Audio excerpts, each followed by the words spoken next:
this area if elected? Well, I think southeastern Iowa's kind of been forgotten a lot of times. And I think our incumbent senator really hasn't done much for the area.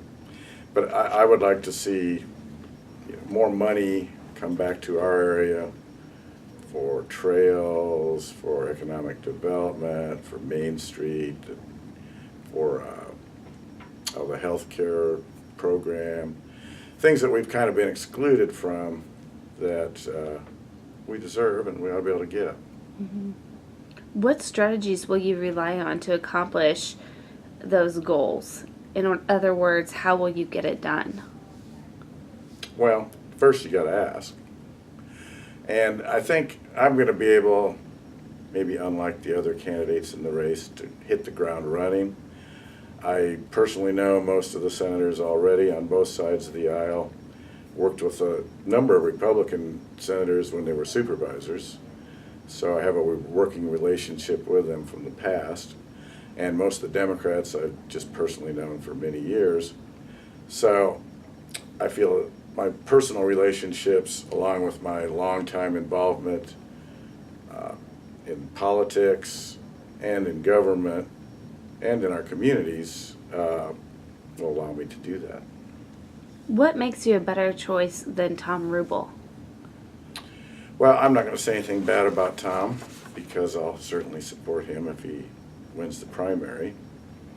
But I think I'm a better choice because of the things I just talked about, that I have more experience in government, I have more commitment to our community, I've been more actively involved in any number of organizations and groups. I have, like I said, a lot of contacts with the legislature. I've lobbied there many times. I know the players, and I think I have a clearer idea of what all needs to be accomplished. And I think I have more of a working relationship with a broader range of topics, just from being a county supervisor, where you work with all different kinds of things. And my 18 years in elective office, I think, helped me there too. The other thing I'd mention is during my years with AFSCME as a union representative, I've worked with schools, cities, counties all over southeastern Iowa, along with state government. So I think I have a really good idea of how government works and how to make it change. Where has Senator Shelgren fallen short, and what has he done well? Well, I like Mark personally. I think he's a fun guy, and he's a smart guy. But I don't think he's represented the district. I think he's more represented himself and his own ideas. I, off the top of my head, can't think of anything that he's brought to the district or really any accomplishments. I know I realize he's been in the minority, so that makes it harder. But, you know, if he can work with the other side sometimes, I think he can make things happen. Last year, in 2013, the legislature had 3 grand compromises, if you will. Medicaid expansion, education reform, and commercial property tax reform. Those were compromises where you don't like everything that's in it. And Mark voted against 2 out of the 3. I don't understand that. I think when the parties get together to make something happen, generally, you should support that effort. And I think he's failed to do that. So I'm not sure what he has accomplished for our district. Give us a summary of your professional career, community involvement, and overall resume items that you believe make you the best candidate for this job. Well, Pam, I think I've been doing that all along here, but well, I've lived in the area and been a property taxpayer in Wapello County. I've lived here for 40 years, been paying property taxes 35 years. I've raised all my children here. They've all gone to public schools. I've been involved in any number of things. When I first got here, I was a social worker for the Department of Human Services for about 20 years. And I got involved in starting a legal aid program, which was not the first, but one of the first in the state. I was only in my 20s then. And since then, I've been involved in any number of issues, helping to make the American Gothic Welcome Center, I saved the pedestrian bridge down here so we could incorporate that into our trails system. I worked to bring Iowa Public Radio here. I started a senior food program where we deliver 300 boxes of food every month to low-income seniors in our county. Coached my kids' Little League teams and basketball teams. I mean, I really could go on and on. I've just really been an active participant in our community. And as I talked about a little earlier, my second phase of my career, I guess, was working for AFSCME, which really brought me into contact with people, superintendents, principals, county supervisors, mayors, personnel people, plus the workers themselves. So I really think I know a lot of people in the area, and like I said, I know how government functions at all levels. And then I've had 18 years as a county supervisor. I've been elected 5 times, other than the first time, which was a little rocky. But after that, I've never failed to get less than 60% of the vote in a primary or a general election. And so I think the fact I've been reelected so many times tells you that I must be doing something right. And I think we've done a lot of accomplishments, like I talked about, the trail system and the Gothic and the food program. And maybe key to all of it is we haven't raised our property taxes, and I'm not just talking the levy, but the number of dollars that we have levied for the last 5 years. I think that's a pretty incredible accomplishment. So some people might call me a liberal because I want to see government do things, but I'm also a cheapskate, and I like to keep taxes down, particularly taxes on middle and lower income people. What did your work with unions entail, and how will it affect your policy making? We're repeating ourselves a bit here again. Maybe I anticipated your questions, Pam. I don't know. Like I said, I think working for the union brought me into contact with a lot of people at all levels of government, city, county, state, school. I was on state negotiations 3 times. I bargained 150 collective bargaining agreements, handled numerous grievances, and have won back many hundreds of thousands of dollars for members who were mistreated. So I think that gave me a look at sort of a social justice, making things right, but also the bulk of union work is bargaining and the contracts and just having a handle on the money that the government entity has. And I think I really have a heads up on most candidates because of that experience with all these different folks at all these different levels of government.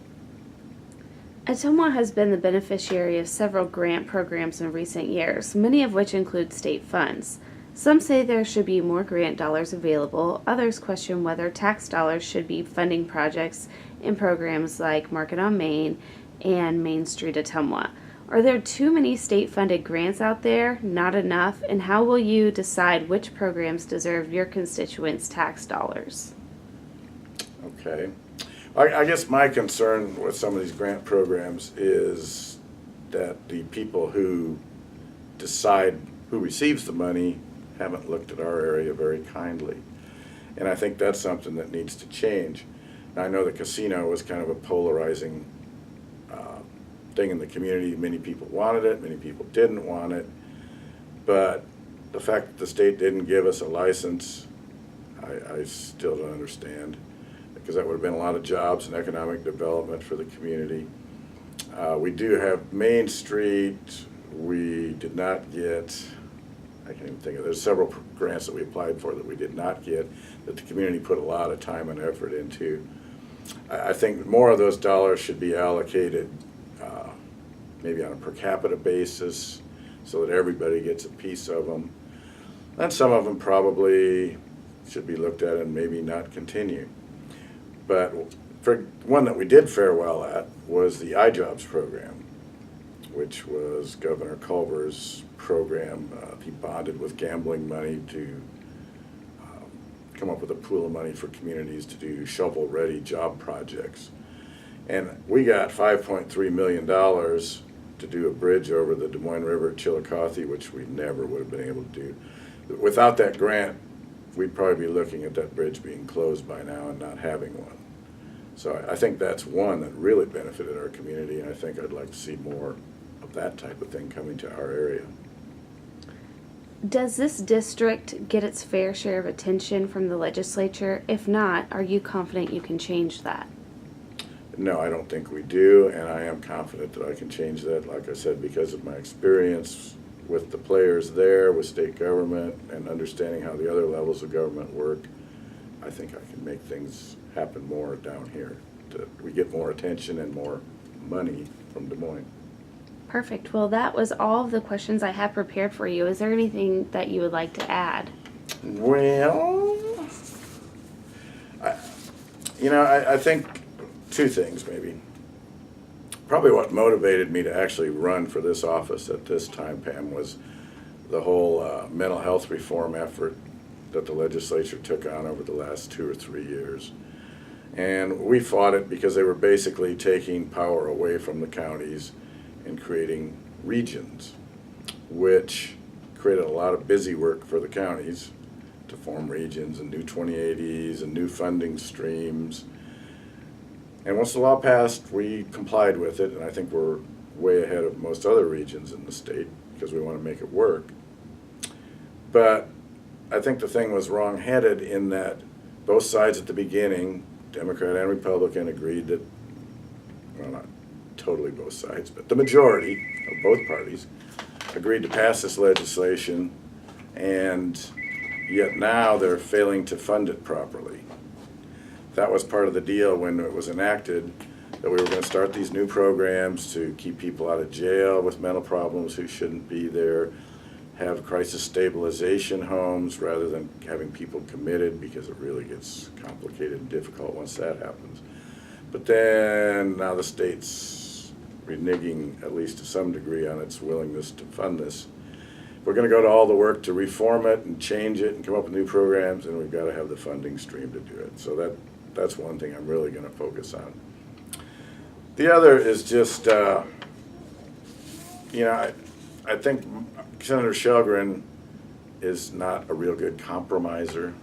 He marches to his own drummer, I guess, which is great. But I think he looks out for what he believes his beliefs are more than what's for the best for the people of this district. And that would not be my situation. I'm looking to really work with people here and help us get our fair share of the pie and make things happen.